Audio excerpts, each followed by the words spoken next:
कौन है वहां?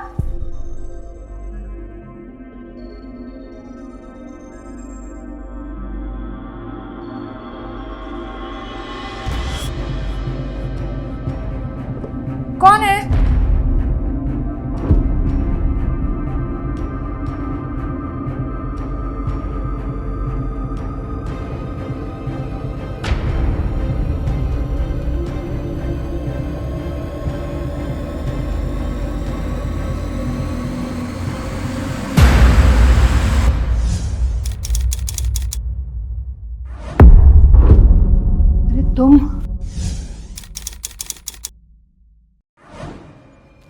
तुमने तो मुझे डरा ही दिया यार। क्यों? तुम्हें क्या लगा कोई और है?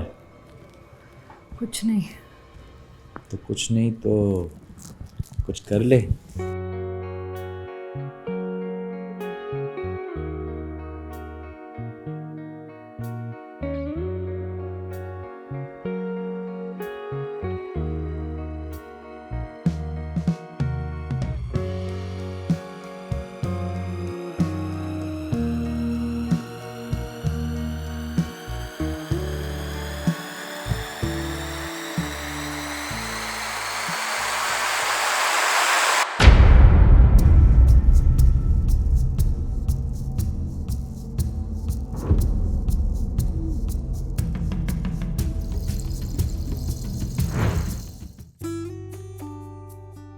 अरे बस भी कीजिए, कितना प्यार करेंगे आप।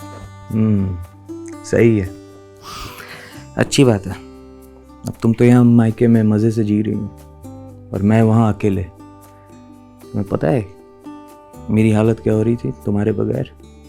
अच्छा, जब मैं वहां रहती हूँ तब तो बड़े ताने मारते हो, ये मायके कब जाएगी, मुझे आज़ादी नहीं मिलती वगैरह वगैरह। तो वो हर मर्द अपनी बीवी के लिए बोलता है, तो इसमें इतना सीरियस लेने वाली कौन सी बात है?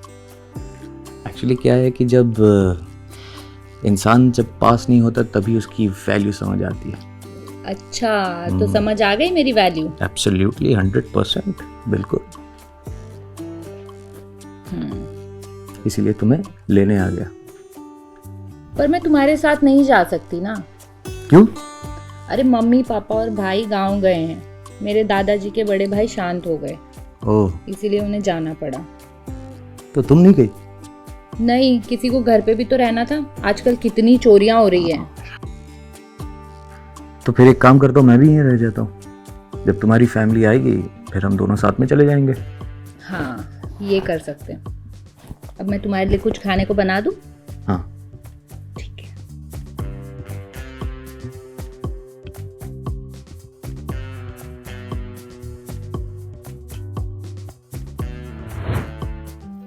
नमस्कार, मैं हूं कंचन अवस्थी और एक बार आप सबका फिर से स्वागत करती हूं इस क्राइम चक्र के एक नए एपिसोड में एक नई कहानी के साथ। रितेश और शीतल एक दूसरे से बहुत प्यार करते थे और शादी के बाद एक दूसरे के साथ हंसी खुशी से अपना जीवन बिता रहे थे। हालांकि हर परिवार में कुछ ना कुछ नोकझोंक होती ही है और पति पत्नी का रिश्ता एक ऐसा रिश्ता है जिसमें नोकझोंक ना हो तो लाइफ से एक फीलिंग मिसिंग सी लगती है। जब दो बर्तन आपस में टकराएंगे तो आवाज तो होगी ही। बस यही कहानी हर परिवार में मियाँ बीवी के रिश्ते की है। रितेश और शीतल के बीच फिर हल्की फुल्की नोकझोंक के चलते शीतल अपने मायके चली आई और काफी टाइम से वहीं रह रही थी। रितेश शीतल को अपने साथ वापस ले जाने अपने ससुराल पहुंचता है, पर वहां शीतल के घर वालों को ना पाकर वहीं कुछ दिन रुक जाता है।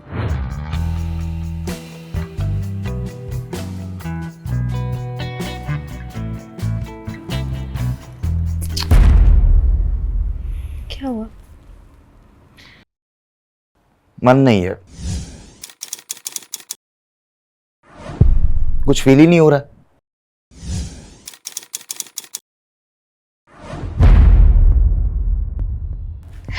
तुम्हें कुछ फील होता है कहाँ? न जाने कितने दिन हो गए मुझे एक औरत का सुख नहीं मिला, बस एक जिंदा लाश की तरह जी रही हूँ। पूरे दिन घर का काम करूँ, तुम्हारी सेवा करूँ, हर एक वो चीज करती हूँ जो तुम्हें पसंद हो। तो एहसान नहीं करती? बीवी हो तुम मेरी, और एक औरत को ना ये सब करना ही पड़ता है मर्द के लिए। हाँ, बीवी हूं लेकिन नौकरानी नहीं। और अगर एक औरत को सब कुछ करना पड़ता है ना, तो एक मर्द को भी बहुत कुछ करना पड़ता है तुझमें वो मर्दांगी? ना मर्द कहीं का। रेखा तुम ज्यादा बोल रही हो, इसका अंजाम सही नहीं होगा। अंजाम? क्या अंजाम? क्या कर लेगा तू? जो करना चाहिए वो तो तुझसे होता है नहीं। बड़ा आया अंजाम की धमकी देने वाला। बाहर जाकर ना किसी और के साथ चक्कर चला लूंगी, पड़ा रहना ऐसे बिस्तर में जिंदा लाश की तरह, और खाते रहना मेरे हाथ की बनी रोटी सब्जी। देखो तुम जो समझ रही हो वैसा कुछ नहीं है, नामर्द नहीं हूं, बस मन नहीं हो रहा मेरा। अरे किसी डॉक्टर को दिखा, बीमारी हो गई है तुझे। कितने दिन हो गए हमारी शादी को, कितना सुख दिया तूने मुझे एक औरत होने का, जरा सोच। बड़ा आया। हट!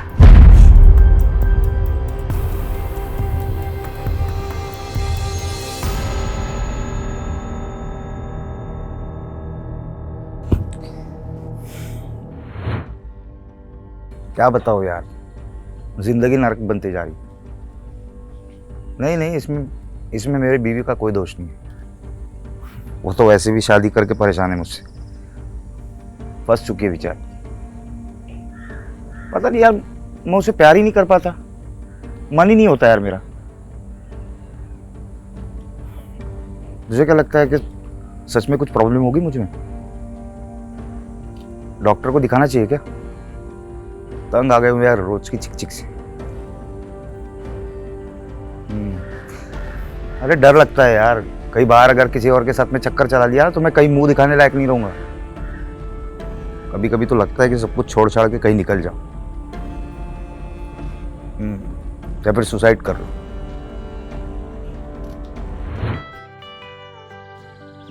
कितनी शांति है ना, कोई है ही नहीं। तो क्या करने का इरादा है? हट पागल, मैं तो ऐसे कह रही थी कि आजकल लोगों को पार्क में घूमना पसंद ही नहीं है, बस घर और फोन में घुसे रहते हैं। किसी के पास तुम जैसी खूबसूरत बीवी नहीं है ना, इसीलिए सब फोन में दूसरों की बीवियों को ढूंढते रहते हैं। तुम्हें तो बस मुझसे फ्लर्ट करने का बहाना चाहिए। तो और क्या करूं? एक काम करता हूँ, किसी और लड़की को पटा लेता हूँ। अच्छा, लड़की नहीं, एक शादीशुदा लड़की को फंसा लेता हूँ, सबसे बेस्ट। वो भी अपनी ज़िंदगी में खुश, मैं भी अपनी ज़िंदगी में खुश, हम दोनों से फ्लर्ट करने के लिए मिला करेंगे। मैं ना तुम्हें जान से मार दूंगी, समझे? अरे मजाक कर रहा है यार, तुम तो सीरियस हो। एक अर्जेंट कॉल, एक सेकंड।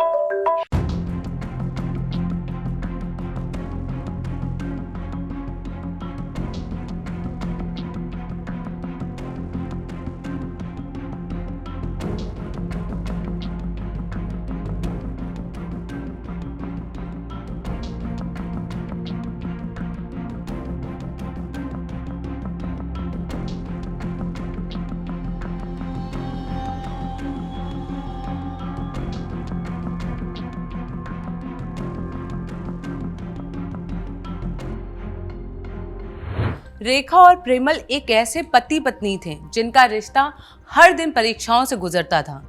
वो परीक्षा रेखा को नहीं बल्कि प्रेमल को देनी पड़ती थी, मर्द होने की परीक्षा। आज के जमाने में मर्द शब्द को इस तरह इस्तेमाल किया जाता है मानो ये बहुत शान से भरा शब्द हो। प्रेमल रेखा को शादी के बाद वो सुख नहीं दे पा रहा था जो हर मर्द एक औरत को देता है प्रेम प्रसंग में। इस बात से दोनों के रिश्ते में बहुत कड़वाहट थी। क्या प्रेमल में कोई शारीरिक कमजोरी थी या वो रेखा से आकर्षित नहीं था? बात जो भी हो, अक्सर ऐसे रिश्ते में एक इंसान उम्मीदों से भरा होता है तो दूसरा इंसान प्रेशर से दबा होता है, और इस दबाव में जिंदगी जीने की इच्छा उतनी नहीं रहती, और यही प्रेमल के साथ हो रहा था।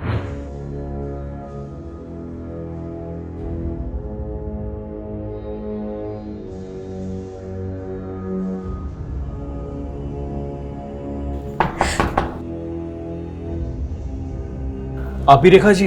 जी सर। आपने पुलिस स्टेशन में फ़ोन किया था? हाँ सर, मैंने ही किया था फोन। क्यों, क्या हुआ? सर मेरे हस्बैंड प्रेमल जी पिछले 3 दिनों से लापता है और उनका फोन भी बंद आ रहा है। वो कभी भी ऐसा बिना बताए कहीं नहीं जाते थे सर। आपने उनके दोस्तों के पास पता किया? सर वैसे तो उनका कोई खास दोस्त है नहीं, एक है वो भी शहर से बाहर रहता है, और मैंने उनसे भी पूछा पर उन्हें भी कोई जानकारी नहीं। और मैंने उनके ऑफिस में भी फ़ोन लगाया था तो पता चला कि वो 3 दिन से वहाँ गए ही नहीं। ये प्रेमल जी की मिसिंग कंप्लेंट लिखो और उनके फोटोज़ को आसपास के सभी थानों में सर्कुलेट करवा दो। जी सर। रेखा जी, हमें आपके घर की तलाशी लेनी होगी, स्पेशली प्रेमल जी के कमरे की। जी सर। सर्च करो। जी सर। रेखा जी, क्या वो किसी बात को लेकर परेशान थे या उनका किसी के साथ कोई झगड़ा हुआ था? नहीं सर, ऐसा तो कुछ भी नहीं था। आप हमें प्रेमल जी का फोटो दे सकती हैं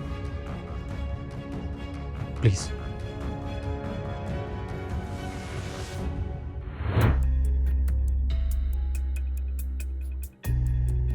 ठीक है, ओके। क्या हुआ, इतना अर्जेंट क्यों बोला? सर डेड बॉडी मिली है। कहाँ? वहाँ सर। सर बॉडी को पोस्टमार्टम के लिए भेज दिया है। सर शरीर पे चाकू से वार कर दिए गए थे। बॉडी देख के ऐसा लग रहा है सर 48 घंटे पहला मर्डर हुआ है। बॉडी को सबसे पहले किसने देखा? सर कचरा वाले ने। बॉडी के आसपास कुछ मिला? मोबाइल और पर्स के सिवा कुछ नहीं मिला सर। लड़की की लाश है?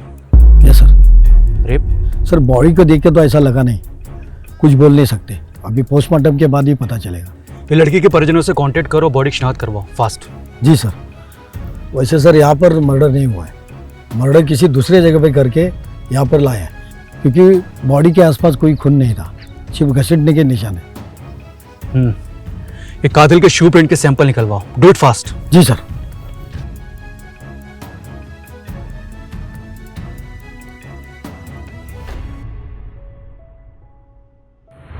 एक तरफ प्रेमल घर से 3 दिनों से लापता था। उसकी बीवी रेखा उसके लापता होने से काफी परेशान थी। दूसरी तरफ पुलिस को एक डेड बॉडी मिलती है, पर यह लाश किसी लड़की की थी। शिनाख्त करने के बाद पुलिस को पता लगा कि ये लाश शीतल की है। अचानक शीतल की इस कदर बेरहमी से हत्या हो जाना काफी आश्चर्यजनक था। पुलिस ने बॉडी की पोस्टमार्टम रिपोर्ट निकलवाई, पर उसमें रेप की पुष्टि नहीं हुई, मतलब शीतल के साथ कोई दुष्कर्म नहीं हुआ था। पर अचानक उसकी हत्या कैसे हो सकती है? आखिर कौन हो सकता है इस हत्या के पीछे? क्या कोई सीरियल किलर था जो अलग अलग लोगों को जान से मार रहा था? आखिर प्रेमल कहाँ लापता हो गया? क्या उसके साथ भी कोई अनहोनी हुई होगी? आइए देखते हैं।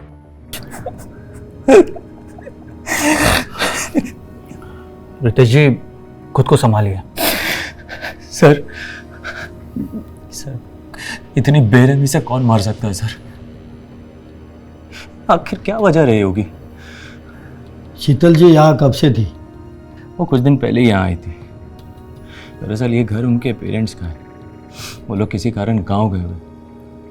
मैं तो उसे यहाँ लेने के लिए आया था, पर अब लगता है सर उसे कभी वापस नहीं ले जा सकता सर अपने साथ। ये शीतल जी की किसी के साथ कोई दुश्मनी या झगड़ा जिसका रिजल्ट मर्डर हो सकता है? नहीं सर, मुझे नहीं लगता, क्योंकि कुछ भी बात होती है तो शीतल मुझसे ज़रूर शेयर करती है। तो उनके पेरेंट्स का किसी से झगड़ा या दुश्मनी? सर उसका कोई आइडिया नहीं है। मैंने उसके पेरेंट्स को इन्फॉर्म कर दिया, वो लोग किसी भी वक्त यहाँ आते होंगे, आप उनसे पूछ लीजिएगा। रितेश जी, हमें इस घर की तलाशी लेनी होगी। जी सर। चौहान। सर। रितेश जी, अगर आपको कुछ भी याद आए तो प्लीज़ हमें बताइए, जिससे हम शीतल के कातिल तक पहुंच सकें। जी सर।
जब पुलिस ने शीतल के मर्डर की जांच शुरू की तो पहले तो पुलिस के हाथ कुछ नहीं लगा, ना कोई दुश्मनी, ना कोई रंजिश का एंगल और ना ही कोई ऐसा व्यक्ति जिसके ऊपर पुलिस शक कर सके और अपनी जांच को आगे बढ़ा सके। पुलिस ने भी एक पल के लिए इस केस को अननोन किलर केस समझ लिया था, पर कुछ ऐसा हुआ जिसने पुलिस डिपार्टमेंट को इस केस को सॉल्व करने में मदद की। जब शीतल के घर की तलाशी ली गई थी तो वहां से पुलिस को शीतल का लैपटॉप मिला था, जिसमें मेल बॉक्स चेक करने पर प्रेमल के मेल्स दिखे। छानबीन करने पर यह पता चला कि प्रेमल जिस कंपनी में था वहां शीतल भी शादी से पहले जॉब करती थी। फिर अचानक एक दिन प्रेमल का सेल फोन चालू हुआ और पुलिस ने लोकेशन ट्रेस करके उसको धर दबोचा। लापता होने का नाटक करता है, बोल क्यों मारा शीतल को? खून करके फरार हो गया। अरे अपने बेबी के बारे में तो सोचना था ना, वो बेचारी कितनी टेंशन में थी। सच बोल, शीतल को क्यों मारा? सर मैंने शीतल को नहीं मारा सर। बचेगा नहीं तू। हमने तेरे सारे मेल्स पढ़े जो तूने शीतल को किए थे। तू कैसे उसे प्यार के जाल में फंसा के गलत काम करना चाहता था? बोल। सर मैं शीतल को बहुत प्यार करता था। कई सालों से ऑफिस में वो मेरी जूनियर थी। शीतल को इतना प्यार करता था कि अपनी बीवी को मैं प्यार भरी नजरों से देख भी नहीं पाता था। इसी वजह से मेरी बीवी मुझे नामर्द समझती थी। मैं अपनी बीवी को डिवोर्स देकर शीतल के साथ में शादी करने को तैयार था, करने भी वाला था, लेकिन शीतल ने मना कर दिया। सर शीतल, मैं तुमसे बहुत प्यार करता हूँ। मैं अपनी बीवी को छोड़ दूंगा, बस तुम मुझसे शादी कर लो। देखिए सर, आप लिमिट क्रॉस कर रहे हैं। मैं आपसे प्यार नहीं करती हूँ और ना ही मैंने कभी आपको ऐसी हिंट दी है जिससे आपको लगे कि मुझे प्यार है आपसे। और देखिए, मेरी शादी होने वाली है, प्लीज आप मुझसे दूर रहिए। शीतल,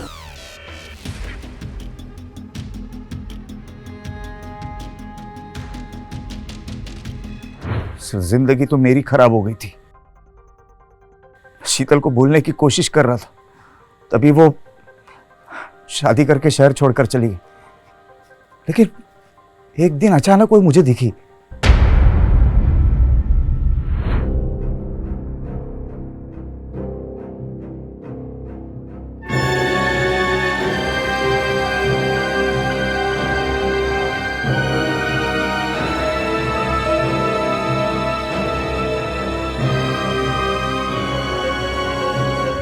मैं ना तुम्हें जान से मार दूंगी ऐसा कुछ किया तो। अरे मैं मजाक कर रहा यार। तो सीरियस ही होगी। एक इम्पोर्टेंट कॉल है।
मैं उसको भूलने की पूरी कोशिश कर रहा था सर, लेकिन वो मुझसे भुला ही नहीं जा रही थी।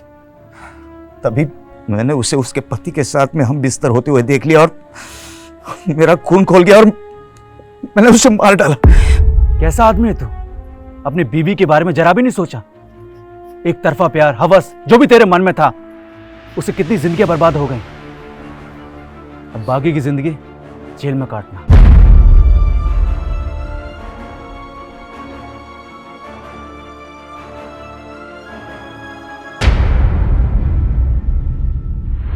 प्रेमल के एक तरफा प्यार के चक्कर में 4 जिंदगियां बर्बाद हो गई। रेखा, रितेश, शीतल और प्रेमल की खुद की जिंदगी।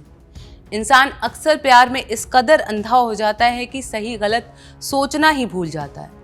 अपनी निजी जिंदगी में अपनी बीवी को खुश न रखकर प्रेमल ने मन में ही एक दुनिया बना ली थी और उस दुनिया में वो शीतल से एक तरफा प्यार करने लगा था। उसको लगता था कि शीतल भी उससे प्यार करती है, जिसके कारण वो शीतल को उसके पति के साथ खुश नहीं देख पाया और जलन और गुस्से में आके उसने शीतल को मिलने बुलाया और उसे मौत के घाट उतार दिया। खैर, कानून के हाथ से कोई नहीं बच सकता। मैं हूं कंचन अवस्थी और आप सबसे विदा लेती हूं। फिर मिलूंगी क्राइम चक्र के एक नए एपिसोड में एक नई कहानी के साथ। तब तक के लिए सावधान रहिए, सतर्क रहिए। जय हिंद।